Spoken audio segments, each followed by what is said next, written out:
Hey everyone, what time is it? It's springtime.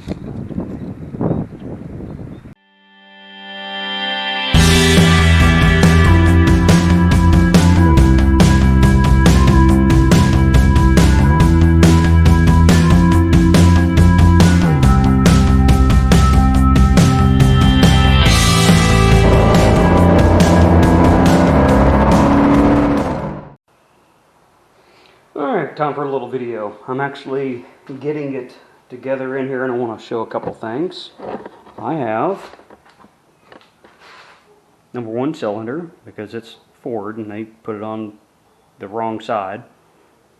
Rockers are off. I brought the piston up, and what I did to bring the piston up is I used my screwdriver. I got that spark plug out. Give you a little more light down in there maybe. So I just put this down into the cylinder, kind of held that while I cranked it over down here. Look right down in there. Anyways, I just brought the piston up, and what I'm going to do, I'm going to put this hose right here, shove that down in there, pistons all the way up, get that hose in there. It's a good flexible hose. You can use rope or whatever. I went to the exhaust valve because this intake one, the keepers are stuck. I mean, it's 250,000 miles on it, you know, it's 89. Actually, it's an 88 engine, 87, 88 engine. Anyways, I got the keepers out there, and this is locked in, holding in place. Okay, I got the first one in, this one right here. And what I had to do was use a combination of the little twist gauge, I'll show you here in a second, and the new tool that I got with the handle that I push down. The reason I had to do that is the one with the handle where I put it on the stud and push it down, it pushes the spring up that way. So it pushes it down at an angle, not straight in. So that kind of helps with getting the keeper out because I got a big old gap up top. But I had to come back and use that other one, the little hand screw-in one. That way I can manipulate it around because the spring is basically free at that point. And I can manipulate it around to get the keepers in. So, here's this one that I was talking about right here, where it just pushes it down. So that, it works okay, but I'm having to use a combination, oh, here it is, of this one too, right, which I don't want to do because my hands aren't real good anymore, and it's, well, I'll probably do maybe try to get 2 of them done, a night and slowly get this knocked out. Okay, I want to show you what I think I'm going to show you what I'm talking about here. So if we look right there, see how I'm rotating this, but the keepers are not rotating. This rotator cup, the keepers are just, I almost want to say welded, but they're locked in there. And I got to get those undone, you know, unseized to that in order to get it out.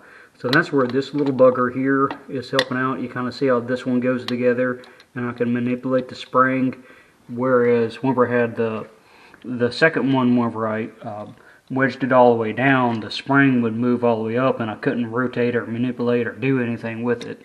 So that's the bonus of these. They're just, well, at least hard on my hands. All right, so I got one together. I want to show some of my assembly stuff. So the keepers, I use the driven engine assembly grease, and the reason I use that is this dissolves in oil. I used to use axle grease on that stuff, but once I found this is just kind of what I've gone to. The other thing is I'm using WD-40 here to try to break the keepers loose. So I'm kind of done for tonight. Pretty much. I might fiddle with this a little bit longer, but I'm about 2 hours into it, and 30 minutes was just tearing everything down and getting to the valve. So at least, what, about an hour and a half of fiddling with the thing to try to get it together. Of course, that's the first one, so the rest of them I'll speed up, but I want to be honest with you guys. This isn't something you're going to knock out in a couple hours. So it can take a little bit of time, so plan accordingly for it. Okay, take 2 up close here. So what I did was I used my little the thing I got from Jegs to push it down.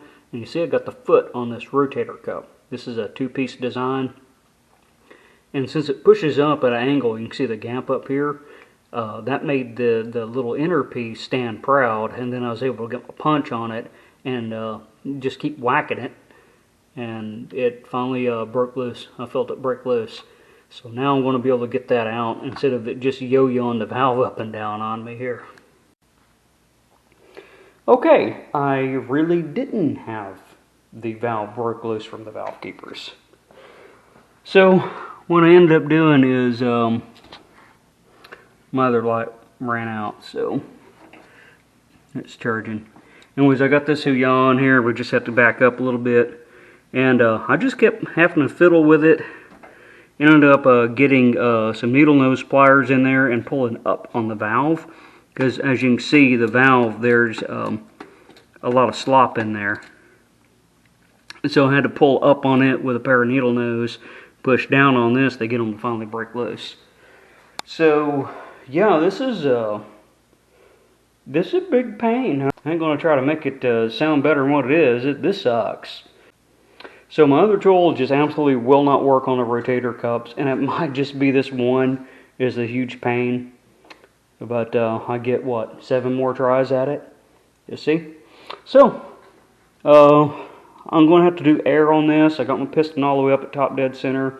I want to put air in it, so I'm forcing that valve up. That way I get the maximum on this, because those rotator cups, since it's a two-piece design, it's just eating up all that clearance in there and making it where I can't get the keepers out.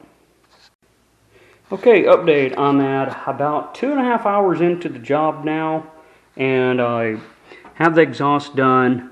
Like I said before, it's about 30 minutes to get everything out of the way to get to it.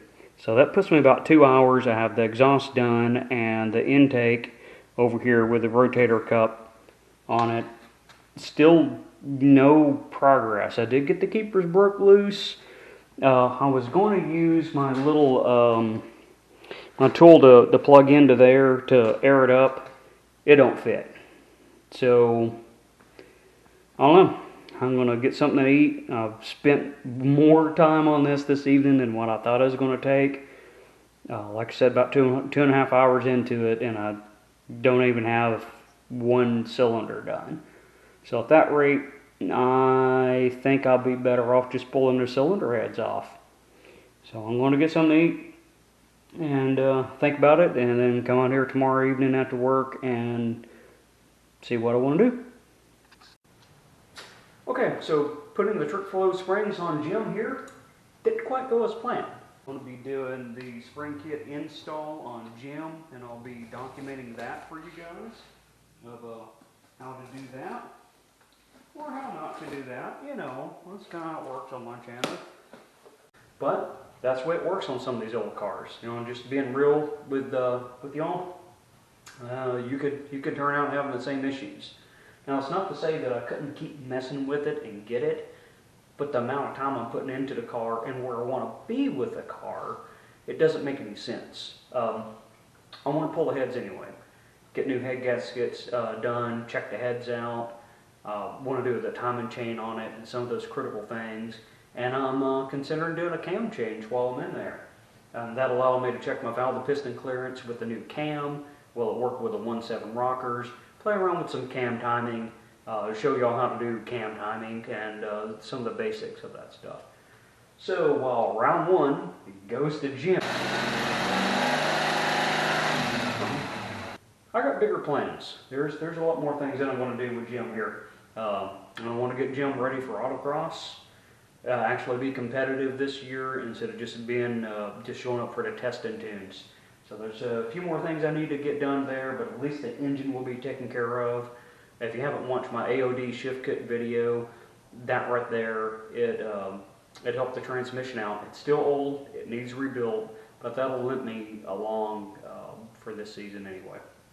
So if you like what you see, please like and subscribe, and don't be afraid to comment. So that's how I know to keep putting out content like this, right? So I'm going to take the day off, and get to let my back get healed up from bending over the car and working on it, right? And hands and all that stuff. And in the meantime, I'll be editing more videos and content for y'all. So I'll see you next time on Bird Control Garage.